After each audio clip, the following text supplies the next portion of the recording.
What's up, everybody? Welcome to the Draymond Green Show YouTube channel. Make sure you hit that subscribe button. Make sure you like the post that you love. But you can get everything the Draymond Green Show right on our YouTube channel. So make sure you subscribe. Check that out.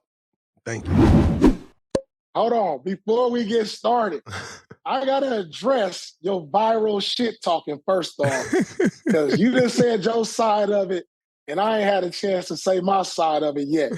And so I'm going to start off with that, first of all. The shit where you was like, you don't want no farewell tour. You thought you was Kobe. All right, so let me go to my side of the story. Yes, sir. Now, the Golden State Warriors were starting the beginning of the height of their superpowers. And Draymond had the height of his superpowers as one of the more intimidating players and top defensive guy in the league. And I'm on the Clippers. You know, I feel like I'm on a team that got a chance to maybe challenge y'all. So I just feel like it just looked like Clippers was kind of intimidated by you, Steph, and all of that. And so I wanted to bring a little edge to the table. And I wasn't really playing much then, so it was hard. So we go into the game, and I'm just seeing how you guard Blake. And I'm like, damn, he being hella physical, and he pushing on him. I'm like, you know, what the fuck going on, man? Hold on, Blake. Bust his ass, man. Hell no. You can't let him do that because everybody know you the head of the snake. And if you go at the head of the snake, you got a shot.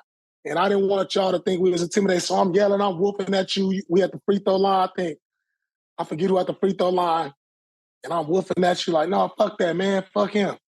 Go at him, Blake. You better than him. Whatever. And so I'm like, all right, I'm shooting. I want everybody to know this is what we own this year. Mm-hmm. You know, damn, come on. This is the class of the league right now.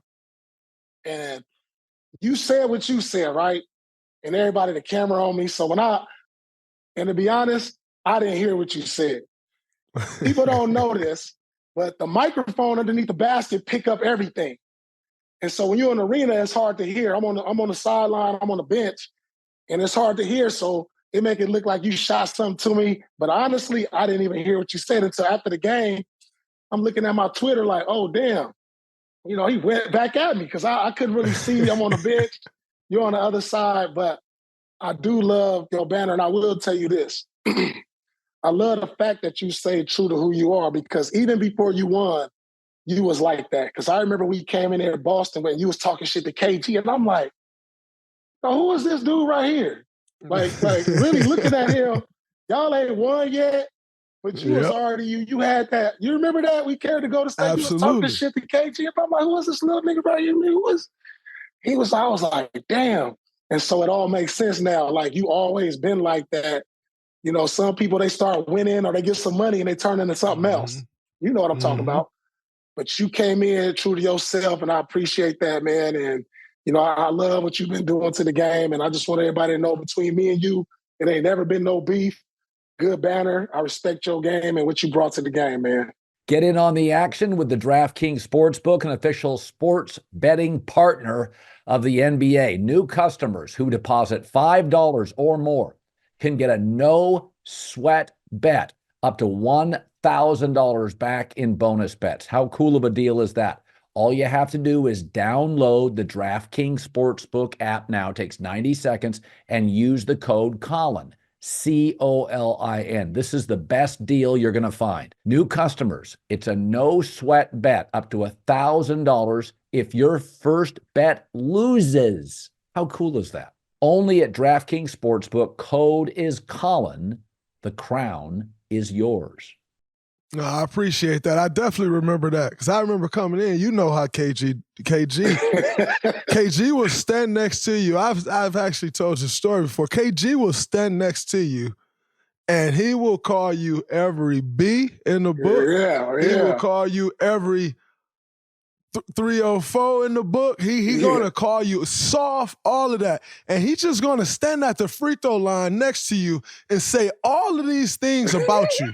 And I'm standing there and I'm like, yo, this nigga, first I'm like, this nigga's crazy. Like, I'm just standing there listening to him like, who is he talking to, man? Like, because he gonna be come back down the court and talking to you, though, and you know he talking to you.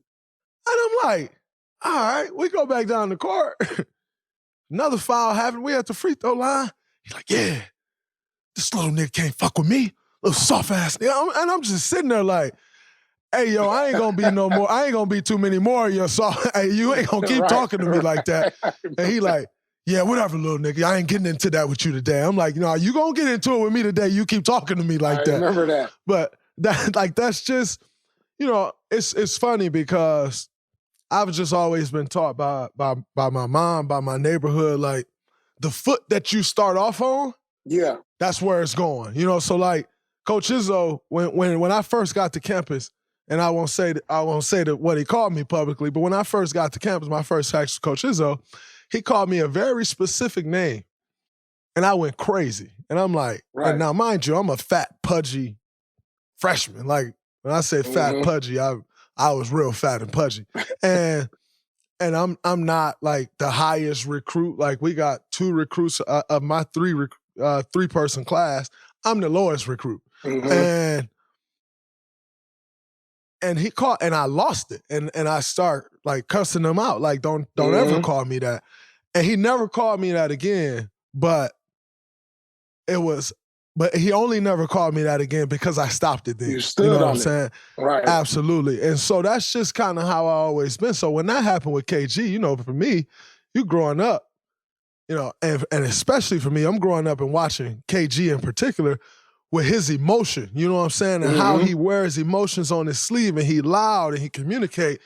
So I felt like I could relate to that. You know what I'm saying? Like I play with my emotions on my sleeve. Like I'm going to talk to the next guy. I'm going to scream on you when I do something to you, And like watching KG do that, I'm like, oh man, that's dope. But then you come into the league and now it's like I can't really be that fan. You know what I'm saying? Like I got to come in here and stand on business or they're going to treat you like that fan. And so when I came in and I noticed him doing it, I'm like, hold on, man. Like, this is KG, but you can't just sit and talk to me like that, bro. Right.